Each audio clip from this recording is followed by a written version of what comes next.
Hit TV చూస్తున్న ప్రేక్షకులందరికీ హృదయపూర్వక నమస్కారాలు. ముందుగా శ్రావణ మాస శుభాకాంక్షలు కూడా మా హిట్ టీవీ ప్రేక్షకులకి. మరి శ్రావణ మాసం అనగానే మహిళలందరికీ కూడా గుర్తొచ్చేది వరలక్ష్మి వ్రతాలు, శ్రావణ మాసంలో వచ్చే పండగలు, పబ్బాలు ఎంతో ఆహ్లాదకరంగా కనిపిస్తూ ఉంటాయి. కన్నుల విందుగా కూడా మరి మహిళలందరూ పూజలు నిర్వహిస్తూ ఉంటారు కదా.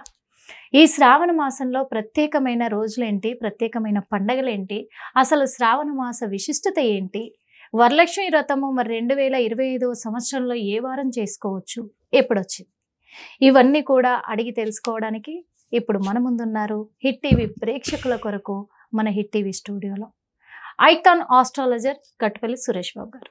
అడిగి తెలుసుకునే ప్రయత్నం చేద్దామా? నమస్తే గురుగారు. జై శ్రీమన్నారాయణ. ఆడవాళ్ళకేమో మంచి ఆనందమైన రోజులు అని చెప్పుకోవచ్చు, కానీ మగవాళ్ళకి మాత్రం భయపడాల్సిన రోజులు అని చెప్పుకోవచ్చు. ఖచ్చితంగా వాస్తవంగా. ఎందుకంటే ఆడవాళ్ళు మంచిగా శ్రావణ మాసం వచ్చింది, వరలక్ష్మి వ్రతాలు చేసుకోవాలి, మంగళగౌరి వ్రతాలు చేసుకోవాలి, ఎన్నో పండగలు పబ్బాలు ఎన్నో ఉన్నాయి. అంటే ఎప్పుడు కలెక్షన్ రోజులు అన్నట్టు అన్ని కూడా షాపింగ్స్ అన్ని వచ్చేసాయి అనుకోవచ్చు. వాళ్ళు మాత్రం అయ్యో మేము ఇన్ని సంవత్సరం పొడుగుతా మేము కష్టపడి కూడబెట్టిందంతా కూడా ఇప్పుడు అంతా వీళ్ళు తీసుకెళ్ళిపోతారే అనుకుంటారు. వాళ్ళు భయపడాల్సిన రోజులు అనుకోవచ్చు. కానీ ఏది ఏమైనా ఇద్దరి పట్ల కూడా, ఆడవాళ్ళ పట్ల, మగవాళ్ళ పట్ల, పిల్లల పట్ల, పెద్దల పట్ల, అందరి పట్ల శ్రావణ మాసము అమ్మవారి కృపా కటాక్షాలు అయితే చాలా చక్కగా ఉంటాయని నమ్ముతూ ఉంటారు. ఆశీర్వాదం కూడా అందరికీ ఫలిస్తుందని నమ్ముతూ ఉంటారు. ముఖ్యంగా మా హిట్ టీవీ ప్రేక్షకులకి చాలా మందికి కొన్ని డౌట్లు ఉన్నాయి గురుగారు. ఆ సందేహాలు ఏంటంటే శ్రావణ మాసం ప్రత్యేకత ఏంటి, శ్రావణ మాసంలోనే వరలక్ష్మి వ్రతము ఎందుకు చేస్తారు, ఇంకేమైనా విశిష్టతలు ఉన్నాయా అనే సందేహాలు ఉన్నాయి స్వామి. ముందుగా మన హిట్ టీవీ ప్రేక్షకులకి, అందులో మీకు శ్రావణ మాస శుభాకాంక్షలు. తప్పకుండా. అయితే మనకి ఈ యొక్క 2025వ సంవత్సరంలో వచ్చేటువంటి ప్రతిరోజు కూడా పండగే. ఎందుకంటే అతిపెద్ద గ్రహాలు అన్నీ కూడా మారడం, అందరికీ కూడా మంచి చెడు అనేది మిశ్రమంగా నడవటము, ధర్మం నీతి న్యాయం 4 పాదాలు అన్నట్టుగానే పండుగలు కూడా అలానే కరెక్ట్ అయినటువంటి సమయాల్లో పండుగలు రావటం, ఋతువులు కూడా సరైన సమయాల్లో ఋతువులు రావటం, రైతే రాజు అనే నిదానం ఏదైతే ఉందో ఆ విధానం ప్రకారంగా పంటలు కూడా పండటం అన్నీ కూడా ఆశాజనకంగా బాగున్నాయి. ప్రభుత్వాలు కావచ్చు అన్నీ కూడా బాగా ఉన్నాయి, పథకాలు బాగున్నాయి, అన్నీ కూడా చేస్తూ ఉన్నారు. కాదే రోడ్ల మీద గొయ్యిలు అట్లే ఉన్నాయి. ప్రభుత్వాలు అన్ని పనులు వచ్చాయి. ఓకే సార్, అంటే ఇది కూడా చెప్పాలి కదా, రోడ్డు మీద గొయ్యిలు తప్పితే అన్ని కూడా బాగున్నాయి. ఎందుకంటే వేరే పథకాలు కనపడవు, గొయ్యిలు మాత్రమే కనపడతాయి కాబట్టి గొయ్యిలు కూడా అలానే ఉన్నాయి. కొంచెం ఈ వర్షాకాలంలో గొయ్యిలు బుడిస్తే పిల్లలు కావచ్చు, పెద్దలు కావచ్చు, తెలిసి తెలియకుండా రోడ్డు మీదకి వెళ్ళే వాళ్ళు ఉంటారు. అది ఒకటి. ఎందుకంటే శ్రావణ మాసం కాబట్టి మామూలుగా అందరికి కూడా పొద్దు అనేది తగ్గుతూ ఉంటుంది. ఇక అందరికీ కూడా వీధి లైట్లు అయితే మనం చూడలేదు ఈ మధ్యకాలంలో. అలానే పల్లెటూరులో అయితే చాలా సమస్యలు ఉన్నాయి. ఈ శ్రావణ మాస సందర్భంగా సమస్యలు తీరిస్తే ప్రభుత్వాలు తోడయి బాగుంటుంది అందరికి కూడా. ఈ పండగ జరపడానికి ముఖ్యమైనటువంటి కారణం ఇవన్నీ బాగుంటేనే పండగ జరుపుకునే దానికి బాగుంటుంది కాబట్టి ఇవి కూడా ఒక రీజన్. ఇకపోతే ఇక పండగ గురించి మనం వచ్చినట్లయితే కనుక ఈ శ్రావణ మాసంలో ప్రత్యేకత ఏంటంటే కనుక ముందు మనకి వరలక్ష్మి వ్రతం చేసుకోవడానికి కల శుక్రవారం ఏ రోజు అయితే మనకి ఏమవుతుందంటే జూలై 24 అమావాస్య అవ్వడంతో 25వ తారీఖే శ్రావణ మాసం ఆరంభం అవుతుంది. 25వ తారీఖు శ్రావణ మాసం ఆరంభం కూడా శుక్రవారం రోజే అవుతుంది. పాడ్యమి శుక్రవారం రోజే వచ్చింది. అందుమూలన ఈ యొక్క జూలై మాసంలో 2020 వచ్చిన జూలై మాసం 25వ తారీఖున శుక్రవారం రావడంతో ఆ రోజే శ్రావణ మాసం ఆరంభం అవుతుంది. కాబట్టి మామూలుగా అయితే 2వ వారంకి వరలక్ష్మి వ్రతం చేసుకుంటూ ఉంటారు.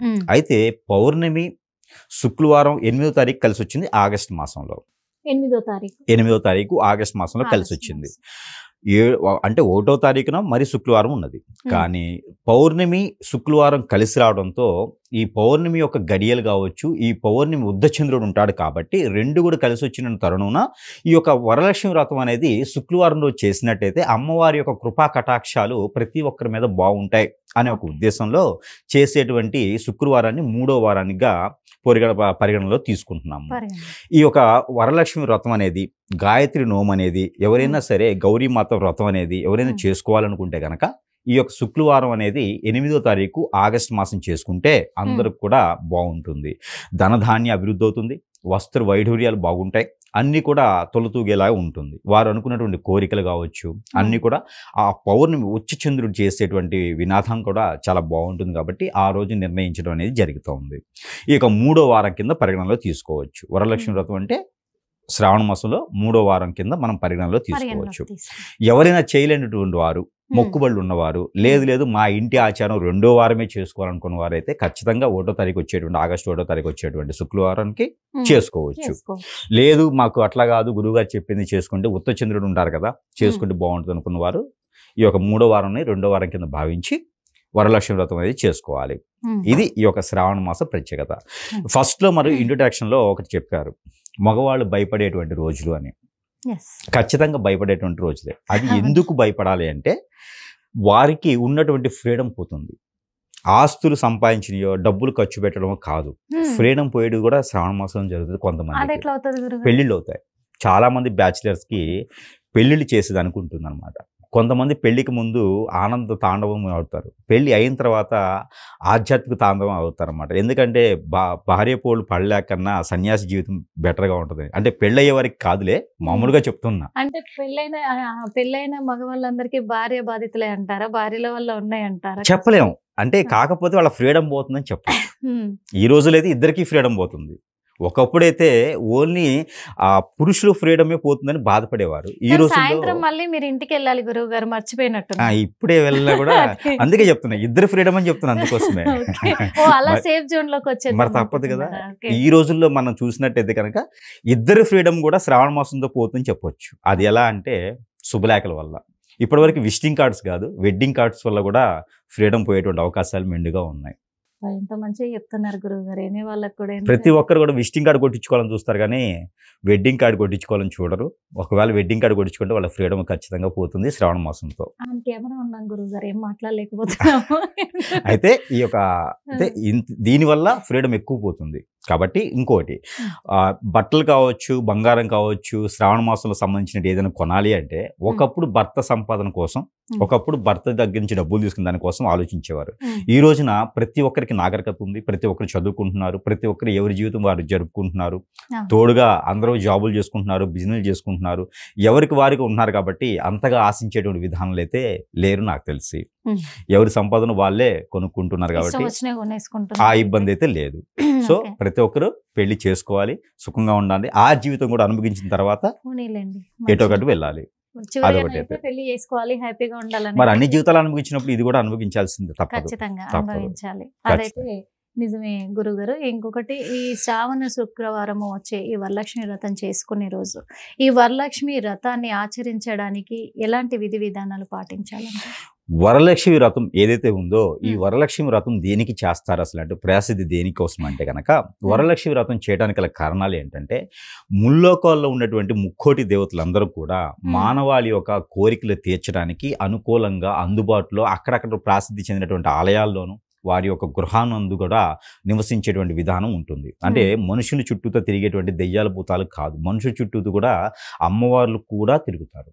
అది శ్రావణ మాసంలోనే జరుగుతుంది. కాబట్టి ఆ శ్రావణ మాసంలో అమ్మవార్లు మన చుట్టూ తిరుగుతారు. కాబట్టి వారి యొక్క కోరికలు, మన మానవాళికి ఉన్నటువంటి కోరికలు ఏదైతే ఉందో వారు తీర్చే విధంగా ఉంటారు. కానీ అమ్మవారి దగ్గరికి వెళ్ళాలంటే ఇప్పుడు ఒక క్యాడర్లో ఉన్నటువంటి పర్సన్ దగ్గరికి వెళ్ళాలి అంటే మనం ఏ విధంగా వెళ్తాం? ఏదైనా ఒక స్వీటో లేకపోతే ఒక బోకేనో మనం పవిత్రంగా మంచి బట్టలు వేసుకొని వెళ్తాము, ఎంతో పవిత్రంగా వెళ్తాం. ఒక పెద్దవారి దగ్గరికి వెళ్ళాలంటే ఎంతో భయంగానో అంటే పద్ధతి ప్రకారంగానో ప్రేమతోనో అభిమానంతోనో వెళ్తూ ఉంటాం. అదేవిధంగా అమ్మవారిని కొలవాలంటే ఒక పద్ధతి ఉంటుంది. ఆ పద్ధతి అనేది పాటించితేనే మన కోరికలు కూడా తీరే విధంగా ఉంటాయి. కాబట్టి మనము పరిశుభ్రంగా ఉదయాన్నే బ్రాహ్మీ ముహూర్తం నుంచి ఉదయం తెల్లవారిన తర్వాత 6 గంటల లోపు తలస్నానం ఆచరించవచ్చు. ఉదయం చేయక ముందే తలస్నానం ఆచరించాలి, లేదంటే ముందు రోజే గనక తలస్నానం ఆచరించవచ్చు. అదే రోజు తలస్నానం ఆచరించడం ద్వారా శనీశ్వరునికి కోపం వస్తుంది. అది అంతే. ఏంటంటే శుక్రవారం రోజున అమ్మవారిని కొలిచేటువంటి విధానం ఉంటుంది. నవగ్రహాలు ఎవరిని ఆహ్వానించరు. ఇంకోటి ఏంటంటే శనీశ్వరుడు చాలా బలం, మనిషికి ఆయు, మనిషి జీవితంలో శనీశ్వరుడు బలంగా ఉంటే ఆయువు బాగుంది అంటారు. ఎవరైనా అమ్మాయి జీవితంలో అబ్బాయి జీవితంలో కుజదోషం ఉంటే ఎదుటివారి హరస్కోప్ లో శని బాగుందా లేదా అని చూస్తారు. అలానే మనము శుక్రవారం రోజున మనం చేసుకునే వరలక్ష్మి వ్రతానికి కనుక అదే రోజు తలస్నానం ఆచరించారు అంటే కనుక ఆ శనీశ్వరునికి కోపం వస్తుంది. ఆ శనీశ్వరుని వదిలించుకుంటున్నాం కదా, అప్పుడు ఆయుక్షణమే కదా. శనీశ్వరుడు ఎక్కడ ఉంటాడు? ఎవరైనా మాటల్లో నీ నెత్తిన పెద్దమ్మ కూర్చుందిరా అంటారు, నీ నెత్తిన శని కూర్చున్నాడరా అంటారు. అంటే శని అనే భగవానుడు నెత్తిన ఉంటాడు, తల మీద కూర్చొని ఉంటాడు. ఆ తల మీద కూర్చున్న శనిని మనం ఏం చేస్తామంటే ఆ తలస్నానం చేస్తూ ఆ శని భగవాన్ని పంపిస్తాం. పంపించినప్పుడు మనకి ఏమవుతుందంటే ఉన్నటువంటి గ్రహాలన్నీ మనకు అనుకూలంగా ఏవైతే ఉండవో ఆ గ్రహాలని మనకి కుట్టుమిట్లాడతాయి. అన్ని గ్రహాలు మన చుట్టూ చేరేసి మనకి ఆయుక్షణాన్ని గండాల్ని సృష్టిస్తుంది. అందుకని శుక్రవారం రోజున ఉదయించక ముందు సూర్యుడు ఉదయించక ముందే మనం తలస్నానం అనేది ఆచరించాలి. ఒకవేళ సమయం మీకు కుదరలేదు అనుకుంటే శుక్రవారం చెప్తున్నారా? శ్రావణ మాస శుక్రవారం. ఇక దినచర్య ప్రకారంగా స్నానం చేసే వారికి ఎటువంటి పట్టింపు లేదు. ఇక పోతే ఈ శుక్రవారం ఏదైతే శ్రావణ మాసంలో వచ్చేటువంటి శుక్రవారం ప్రత్యేకత అన్నమాట ఇది. ఈ అమ్మవార్లు ఏమిద్దంటే తల మీద శని పోగానే ఈ అమ్మవారు చుట్టుముట్లాడతాయి. ఈ అమ్మవారు చుట్టుముట్టగానే ఏమిద్దంటే అక్కడే దెయ్యాలు భూతాలు కూడా ఏకమవుతాయి అన్నమాట. ఆ అమ్మవారి శక్తి కన్నా దెయ్యం శక్తి ఎక్కువ ఉంటుంది ఆ టైంలో. అప్పుడు మనకేమైందంటే గండాలు సృష్టించడం, మన జీవితంలో మన హరస్కోప్ ప్రకారం గండాలు ఏమైనా ఉంటే అవి త్వరగా వచ్చేదానికి ఆస్కారం ఉంటుంది. ఆరోగ్య సమస్యలు వచ్చేదానికి ఉంటుంది. అన్ని రకాల సమస్యలు ఏర్పడతాయి. ఆర్థిక సమస్యలు, ఆరోగ్య సమస్యలు, చింతలు, చికాకులు ఇవన్నీ ఏర్పడతాయి. అందుకని చెప్పేసి నష్టం ఎక్కువ జరుగుతుంది, మోసం ఎక్కువ జరుగుతుంది. కాబట్టి మీరు శుక్రవారం రోజు స్నానం చేయాలనుకుంటే ఉదయించినటువంటి సూర్యుడు తర్వాతనే స్నానం చేయాలి. అంటే సూర్యుడు ఉదయించక ముందే మనం స్నానం ఆచరించాలి. లేదంటే ముందు రోజు సాయంత్రమైనా స్నానం ఆచరించవచ్చు. ఆ శుక్రవారం రోజున పసుపు నీళ్ళు చల్లుకుంటే సరిపోతుంది. ఇది పర్టికులర్గా అందరూ గుర్తుపెట్టుకోవాల్సినటువంటి విషయం. ఇకపోతే శుక్రవారం రోజున ఆడపిల్లలే చేయాలా, మగవారే చేయాలా అని ఏమీ లేదు. ప్రతి ఒక్కరు కూడా అమ్మవారికి ఆరాధన చేయొచ్చు, పూజన చేయొచ్చు, అర్చన చేయొచ్చు, ఏదైనా చేయొచ్చు, హోమం చేసుకోవచ్చు. గాయత్రి హోమం చేసుకుంటే ఆస్తిలో తగాదాలున్నా, గొడవలున్నా, పూర్వీకుల ఆస్తులు రావాలన్నా, ఎక్కడైనా వదిలిపెట్టేసినా, కోర్టులో వ్యవహారాలు ఫైనాన్షియల్గా నడుస్తున్నా, ఇలాంటివన్నీ కూడా ఎక్కడైనా మోసపోయినా, బిజినెస్లో నష్టపోయినా, ఇలా ఆర్థిక సంబంధించిన సమస్యలు ఏదైతే ఉన్నాయో ఇవన్నీ కూడా తీరాలంటే గాయత్రి హోమం చేసుకుంటే చాలా శ్రేష్టత. పౌర్ణమి రోజు చేసుకోవాలి. ఈ సంవత్సరంలో పౌర్ణమి, శుక్రవారం, శ్రావణ మాసం, ఆగస్టు మాసం ప్రతి ఒక్కటి కలిసి వచ్చింది. కాబట్టి ఈ సంవత్సరం ఆర్థిక సమస్యలు ఉన్నవారు గాయత్రి హోమం అని ఉంటుంది. ఈ హోమం చేయించుకుంటే వారికి అష్ట ఐశ్వర్య ప్రాప్తే కాకుండా ఆరోగ్య సమస్యలు ఉన్నా కూడా తీరిపోతుంది. ఇది బాగుంటుంది. ఇకపోతే ఈ యొక్క పౌర్ణమి, శుక్రవారం కలిసి రావడంతో ఎవరైనా సరే ఆరోగ్య సమస్యలు ఉన్నా ఎక్కడైనా దీపం వదిలివేయాలి. పూర్వీకుల దోషాలు, పూర్వీకుల శాపాలు ఉంటే, ఏదైనా పూర్వీకులకు సంబంధించిన విషయాలు ఉంటే కూడా వారు దీపం అరటి మట్టలో ఎక్కడైనా పారేటువంటి నీటిలో దీపం వదలాలి. అలా వెళ్ళలేని తరుణంలో ఒక చిన్న గంగాళం బిందె లాంటివి తీసుకొని వెడల్పైన వాటిల్లో తీసుకొని ఇంట్లో అయినా సరే వారు దీపం వదిలితే శ్రేష్టత మంచి జరుగుతుంది. ఇది ఉదయించిన చంద్రుడి తర్వాత తీయాలి. అంటే ఆ దీపం వదిలేసి చంద్రుడికి నమస్కారం చేసుకోవాలి. చంద్రుడికి నులిపోగు సహాయం అంటారు. చంద్రుడికి నులిపోగే ఆయనకి ఆహారం. మన బట్టలు ఉంటాయి కదా, ఈ బట్టల్లో ఒక పోగు తీసి చంద్ర భగవానికి విసిరేసి నమస్కారం చేసుకోవాలి.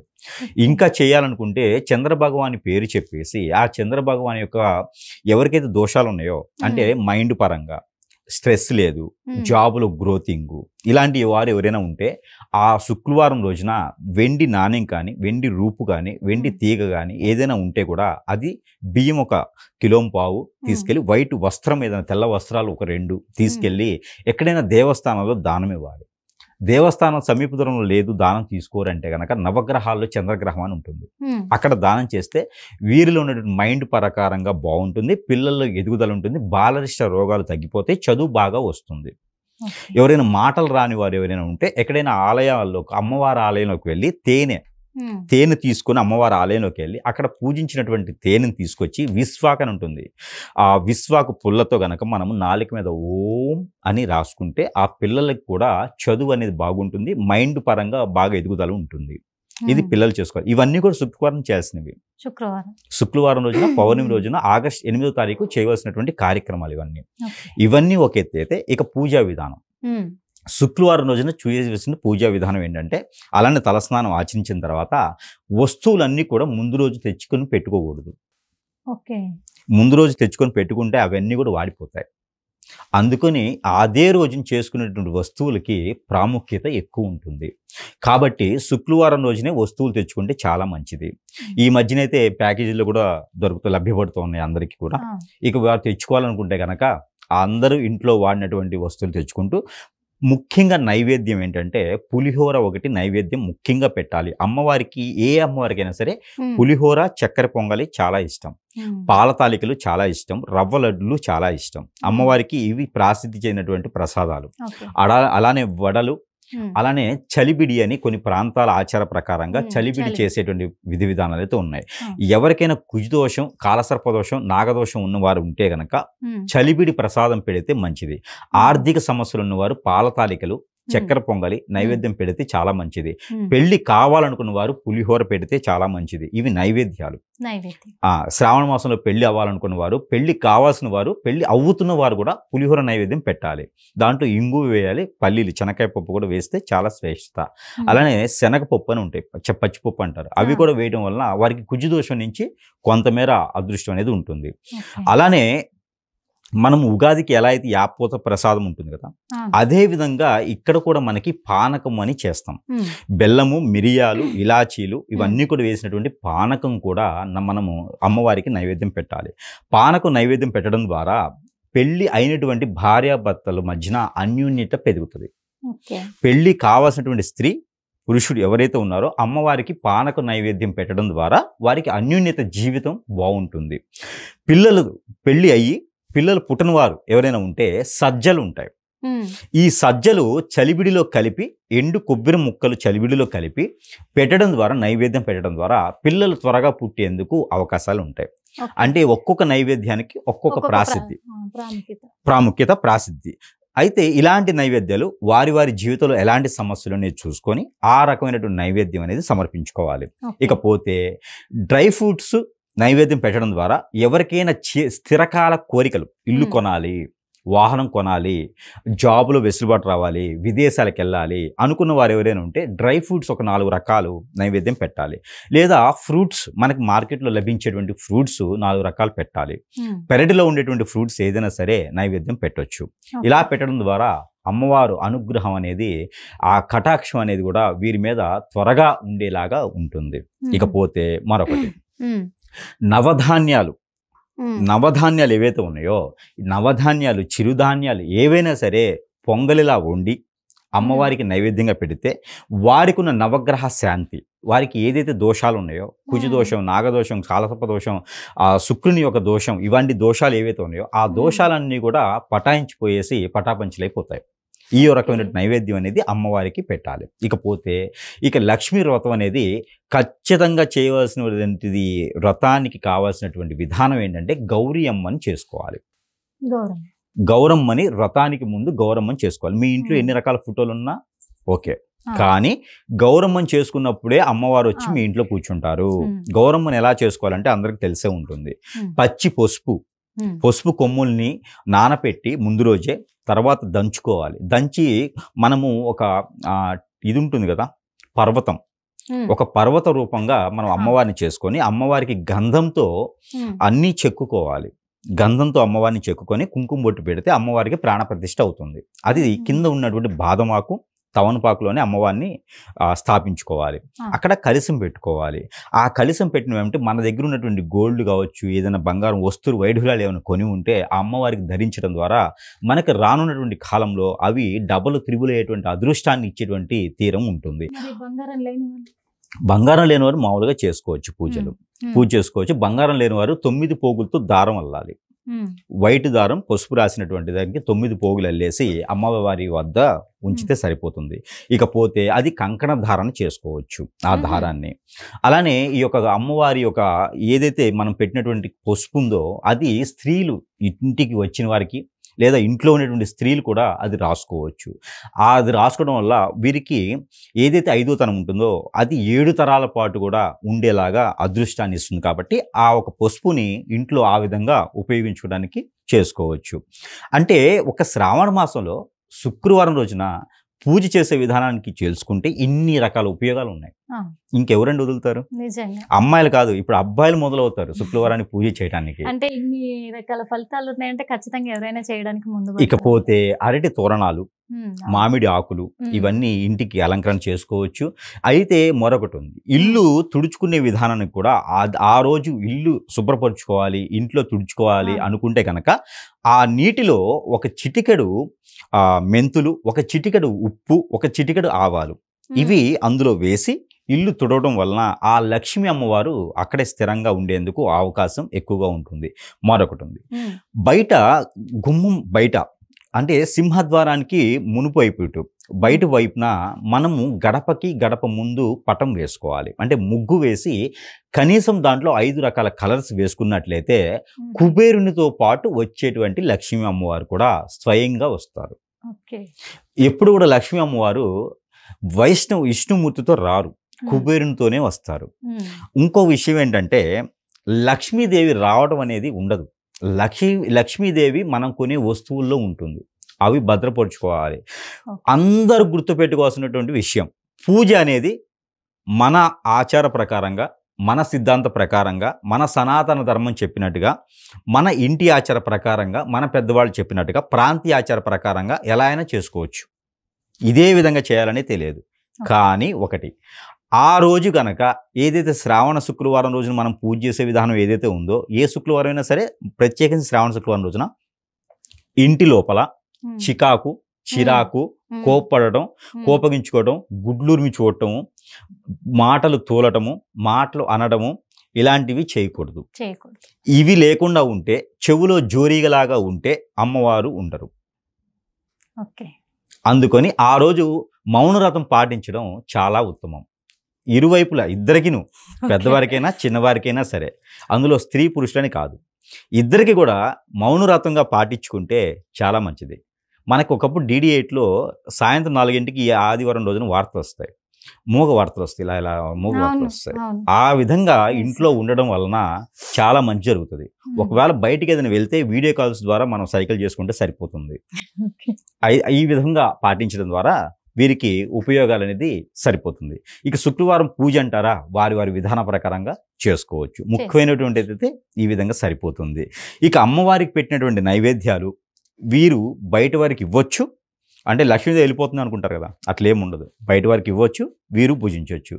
ఈ విధంగా ఆ శుక్రవారం రోజున చేసుకుంటే శ్రావణ మాస ప్రత్యేకమైనటువంటి శుక్రవారం రోజున అందులో పౌర్ణమి ఉంది కాబట్టి మరొక ప్రత్యేకత ఉంది. ఎవరైనా పెళ్లి అయి ఉండి పిల్లలు పుట్టలేని వారు ఎవరైనా ఉంటే ఒక గ్లాస్ పాలు తేనె వేసి, ఒక 2 స్పూన్లు తేనె, ఒక గ్లాస్ పాలు కాగి చల్లార్చినటువంటి పాలు తేనె అందులో కలిపి ఉదయించేటువంటి చంద్ర భగవాని కిరణాలు అందులో చూపించి అవి భార్యాభర్తలు ఇద్దరు సేవించాలి. బాబు కావాలా పాప కావాలా కొట్టుకోకూడదు, ఇద్దరు ఒకటే మాటగా తీసుకుంటే వారికి రానున్న కాలంలో ఖచ్చితంగా వారికి పిల్లలు పుట్టే అవకాశం కూడా ఉంటుంది. టెస్ట్ బేబీ సెంటర్కి వెళ్ళే పని లేదు. శ్రావణ మాసంలో ఇన్ని ప్రత్యేకతలు ఉన్నాయి కాబట్టి వీటిలో ఏది చేసుకున్నా కూడా ఆ కుబేరునితో పాటు లక్ష్మీ అమ్మవారు వస్తారు. మరొక విషయం, లక్ష్మీ అమ్మవారు ప్రత్యేకించి ఎక్కడి నుంచి రారు, మన ఇంట్లోనే ఉంటారు, కాకపోతే నిద్రపోతూ ఉంటారు. ఇవన్నీ చేయడం ద్వారా ఆవిడ నిద్ర లేచి మనకి ఆ కోరికలన్నీ తీర్చడానికి ఉంటుంది. మరొకటి, ప్రతి ఒక్కరి ఇంట్లో పూజ అనంతరం కానీ పూజకి ముందు కానీ ధూపం వేసుకోవాలి. ఇంట్లో ధూపం వేయడం ద్వారా నెగిటివిటీ పోతుంది, పాజిటివిటీ పెరుగుతుంది. ఇవన్నీ కూడా పారాయణం చేసుకుంటే గాయత్రి మంత్రం చేసుకోవచ్చు, లలిత సహస్రనామం చేసుకోవచ్చు. ఇలా ఏది చేసుకున్నా కూడా వారికి అష్టైశ్వర్య ప్రాప్తి కలిగేలా ఉంటుంది. కాబట్టి శ్రావణ మాసం శుక్రవారం రోజు చేసుకోవాల్సిన విధానం అయితే ఇది. ఇక పెళ్లి అయిన వారు కావచ్చు, పెళ్లి కాని వారు కావచ్చు. మరొకటి, ఆషాఢంలోనే కాదు శ్రావణ మాసంలో కూడా మంచి మొగుడు రావడానికి, మనం కూడా బాగుండడానికి గోరెంటాకు పండగ కూడా చేసుకునే విధానం అయితే ఉంది. మొదటి వారం రెండో వారంలో గోరెంటాకు కూడా పెట్టుకునే విధానం ఉంటుంది కాబట్టి అది కూడా వారు చేసుకోవచ్చు. మరొకటి, వాయినాలను ఉంటాయి. పెళ్లి అయిన స్త్రీకి వాయినాలు ఇచ్చుకునేది వాళ్ళ సిద్ధాంత ప్రకారంగా ఉంటుంది. వరలక్ష్మి వ్రతం చేస్తే ఖచ్చితంగా వాయినం అనేది ఇస్తారు. వాయినంకి ఇవ్వచ్చు, దోశలు ఇవ్వచ్చు, ఏదైనా పంచదార చిలకలు, దోశలు, అరిసెలు, ఇలాగ వారి వారి ఇంటి ఆచార ప్రకారంగా వాయినిచ్చే ఆచారం కూడా ఉంటుంది. కాబట్టి అవన్నీ కూడా చేయడం ద్వారా లక్ష్మీ అమ్మవారు వస్తుంది. మన ఇంట్లోంచి ఏదైనా వస్తువు ఇస్తే లక్ష్మి వెళ్ళిపోతుంది అనేది ఏమి ఉండదు. అలా ఉండదు. ఏదైనా ఇవ్వచ్చు, తీసుకోవచ్చు. అంటే ఆ వాయినం ఇచ్చే పద్ధతి ఎలా ఉండాలంటారు, విధానం? వాయిన ఇచ్చే పద్ధతి ఏమి ఉండదండి. వారి ఇంటి ఆచార ప్రకారంగా ముత్తైదుల్ని పిలుస్తారు. 5 ముత్తైదులు, 9 మంది, 11 మంది ముత్తైదుల్ని పిలిచేసి, వారి ఇంటి వారైనా బయట వారైనా, బయట పక్కన వారైనా ఎక్కడైనా పిలిచేసి ఆ ముత్తైదులకి ఇవ్వచ్చు, కన్య పిల్లలకి ఇవ్వచ్చు. ఈ వాయనం అనేది మా అమ్మాయికి పెళ్లి చేసిన తర్వాత వాయనం ఇవ్వాలనుకున్నాము. ఈ వాయన పెళ్లికి ముందు ఇవ్వకూడదు, పెళ్లి అయిన స్త్రీకి ఇవ్వచ్చు. పెళ్లి అయిన స్త్రీ వాయులు ఇది వంతు తీర్చుకోవాలి. అవి తీర్చుకుంటే వారికి అత్తవారింటో సుఖంగా ఉంటారు, లేకపోతే అక్కడ చికాకులు ఉంటాయి. అందుకని అత్తగారింటి సుఖంగా ఉండడానికి మాత్రమే ఈ వాయనం అనేది ఇస్తారనమాట. ఈ వంతు ఏంటంటే వాయనం ఇచ్చేదానికి అట్లు 11 అట్లు 9 అట్లు ఇలా పోసుకొని, పంచదార చిలకలు ఎన్నైతే మొక్కుబడి ఉంటాయి తీసుకొని వాయనం అనేది ఇచ్చేదానికి జరుగుతుంది. ఇకపోతే బొమ్మను కొలువులు, ఇలా వారి ప్రాంత ఆచార ప్రకారం బొమ్మల కొలువులు చేస్తారు. ఇలా వారికి కిట్టి పార్టీలు అంటారు ఈ రోజుల్లో అయితే. సో ఇవన్నీ కూడా వారు నిర్వర్తించుకోవచ్చు. నాన్ వెజ్ భుజించకుండా చేసుకుంటే మరీ మంచి జరుగుతుంది. అంటే వరలక్ష్మి వ్రతం రోజు ఖచ్చితంగా కూడా శనగలు, ఓ బ్లౌజ్ పీస్ అంటే జాకెట్ ముక్క, తమలపాకులు, వక్కలు, ఒక రూపాయి కాయిన్ కానీ 2 రూపాయల కాయిన్ కానీ, ఇవి పసుపు కుంకుమ అనేటివి వాయినంగా ఇస్తూ ఉంటారు కదా. అంటే ఇట్లా అట్లు ఇయ్యాలి అని చెప్పేసి మీరు చెప్తున్నారు, అంటే వాళ్ళ వంశపారంపర్యంగా వస్తుంది. అదే అంటున్నా, వారి ఆచార ప్రకారంగా ఇవి ఏంటంటే సిద్ధాంతం కాదు, వారి ఆచార ప్రకారంగా ఇచ్చుకునే వాటి ఉంటుంది. ఒకవేళ అలా శనగలు కానీ బఠానీలు కానీ ఇవ్వాలి అంటే ఉడకపెట్టకూడదు, గుడాలు ఇవ్వకూడదు, పచ్చివే ఇవ్వాలి. పచ్చివి ఇవ్వడం ద్వారా లక్ష్మీదేవి వెళ్ళకుండా ఉంటుంది, శనగలు మాత్రమే వెళ్తాయి. అలా ఉడకపెట్టి ఇచ్చామంటే లక్ష్మీదేవి అమ్మవారు కూడా వెళ్తుంది వాళ్ళతో పాటు. అందుకని ఉడకపెట్టి ఇవ్వకూడదు, పచ్చివే ఇవ్వాలి. అది మాత్రం అందరూ గుర్తుపెట్టుకోవాలి, నానబెట్టుకొని ఇచ్చేసేయాలి. చాలా ఇంకొకటి గురువుగారు, ఎందుకంటే ఈ వరలక్ష్మి వ్రతం అంతా కూడా పూర్తయిన తర్వాత సాయంత్రం కూడా దీపారాధన చేసిన తర్వాత అదే రోజు కలశాన్ని జరపొచ్చు అంటారా, లేకపోతే తెల్లారి జరపొచ్చు అంటారా? దీపారాధన చేసిన కలశం జరపొచ్చు, ఏమి ఇబ్బంది లేదు. మళ్ళీ తెల్లవారి కాకుండా, ఎందుకంటే ఈ సందేహం చాలా మందికి ఉంది, శుక్రవారం రోజే కదా అమ్మవారికే పూజ చేసుకుంటాం కదా, మళ్ళీ అదే రోజు జరిపితే ఇలా ఆమె కృప మా మీద ఉంటుందా? లేదు లేదు, జరుపుకోవచ్చు. ఎందుకంటే అందరి ఇళ్లలో అలా ఉంచాలని ఏం లేదు, అలా ఇబ్బంది ఉంటుంది. ఖచ్చితంగా కలశం జరుపుకోవచ్చు, ఆ ఎటువంటి ఇబ్బంది అయితే లేదు. కాకపోతే ఒకటి, కలశం జరిపే ముందు అక్కడ అమ్మవారికి నైవేద్యం పెట్టాలి. మార్నింగ్ పెట్టాను కదా అని కాకుండా నైవేద్యం సమర్పించి ధూప ద్వైప నైవేద్యం పెట్టి అప్పుడు కలశాన్ని జరుపుకోవచ్చు. ఆ కలశంలో ఉన్నటువంటి నీరు కూడా వారు సేవించవచ్చు, మంచి నీరు పోసుకుంటే. లేదంటే ఇంట్లో ఏదైనా ఇబ్బందులు ఉంటే ఇంట్లో చల్లుకోవచ్చు, ఆ నీరు కూడా వారికి పనికొస్తాయి. బియ్యం కూడా పనికొస్తాయి. ఒక్కొక్కరు బియ్యం పోస్తారు, ఒక్కొక్కరు నీరు పోస్తారు. సో వారికి ఏదైనా సరే ఉపయోగించుకోవచ్చు, చాలా చక్కగా వివరించినందుకు మనస్ఫూర్తిగా ధన్యవాదాలు గురుగారు. చూశారు కదా, ఎందుకంటే శ్రావణ మాసంలో వచ్చే శ్రావణ శుక్రవారము వరలక్ష్మి వ్రతం అనేది పౌర్ణమి ముందు రోజు 8వ తారీఖు, ఆగస్టు 8వ తారీఖున చేసుకుంటే చాలా ఫలితాలు ఉంటాయి. అంతేకాకుండా ఎందుకంటే పౌర్ణమి కలిసి వస్తుంది కాబట్టి ఆ రోజు అంటే 3వ వారము, శుక్రవారాలలో 3వ వారము చేసుకుంటే మంచి ఫలితాలు వస్తాయని చాలా వివరంగా కూడా ఆ పూజా విధానం కూడా ఎలా పాటించాలి, ఆ విధి విధానాలు ఏంటి, ఇంకొకటి పూజ అయిపోయిన తర్వాత కూడా కలశాన్ని ఎప్పుడు జరుపుకోవచ్చు, ఏ విధంగా జరుపుకోవచ్చు అని చాలా క్లియర్గా ఎక్స్ప్లెయిన్ చేశారు. ఈ పద్ధతులన్నీ పాటిస్తూ ఈ 2025వ సంవత్సరము మరి శ్రావణ మాసంలో వచ్చే ఈ వరలక్ష్మి వ్రతం చేసుకొని అందరూ సుఖశాంతులతోటి వర్ధిల్లాలని మా హిట్ టీవీ ద్వారా మేము కోరుకుంటున్నాం.